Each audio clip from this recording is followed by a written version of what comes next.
আসসালামু আলাইকুম শাইখ, কেমন আছেন? আসসালাম রহমতুল্লাহ বারাকাতু। জি আলহামদুলিল্লাহ।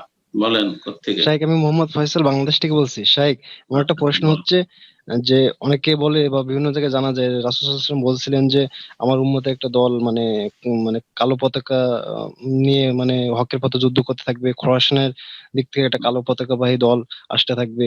মানে এটা কি কতটা সঠিক বা এটা কোথায় কাদেরকে ইন্ডিকেট করা হচ্ছে এবং কালো পতাকা বলতে কাদেরকে বোঝানো হচ্ছে?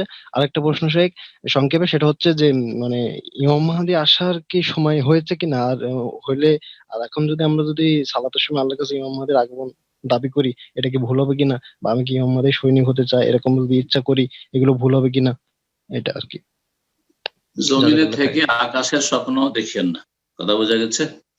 নিজের ঘর থেকে সংশোধন করেন, নিজের নফস থেকে সংশোধন করেন। নিজের খবর নেই, নিজের মসজিদের খবর নেই। মুসলিমদের মসজিদ অনাবাদ হয়ে আছে, শিরকে, কুফরিতে, বেদাতে জাতি ডুবে আছে। মুসলিমরা 95 থেকে 98 জন বেনামাজি। কথা বোঝা গেছে? মানব রচিত বিধানে বিশ্বাসী, কবর মাজার আর সুফিজমে বিশ্বাসী শতকরা 99 জন সুফিজমে বিশ্বাসী। আর স্বপ্ন দেখছেন যে ইমাম মেহেদী আসবে, আর আসার পরে আমরা বাড়িতে নাকে তেল দিয়ে ঘুমাবো, আর আমাদেরকে জাগিয়ে সবকে রাষ্ট্রীয় ক্ষমতাকে পৌঁছে দিবে। এইসব এইসব অলস্তির কথা। কথা বোঝা গেছে? সুতরাং ওইসব ইমাম মেহেদীর স্বপ্ন দেখেন না আপনি।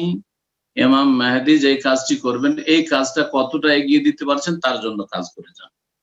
আমি আপন জায়গা থেকে কাজ করি, আপনারা আপন জায়গা থেকে কাজ করেন, দিনের খেদমত করেন, ইনশাআল্লাহ তাআলা যখন সময় হবে তখন ইমাম মেহেদী চলে আসবে।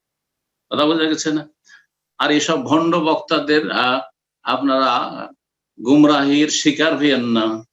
আর তাদের খপ্পরে পড়িয়েন না, যারা ভবিষ্যৎবাণী করতে থাকে যে 2018-তে আসবে, তো 19-এ আসবে, তো 21-এ আসবে, তো আর এই তো আসবে, আর অমুক দেশে আছে, অমুক দেশে জেলে আছে। এইসব গুমরাহদের বিভ্রান্তির শিকার হয়ে না, সাবধান।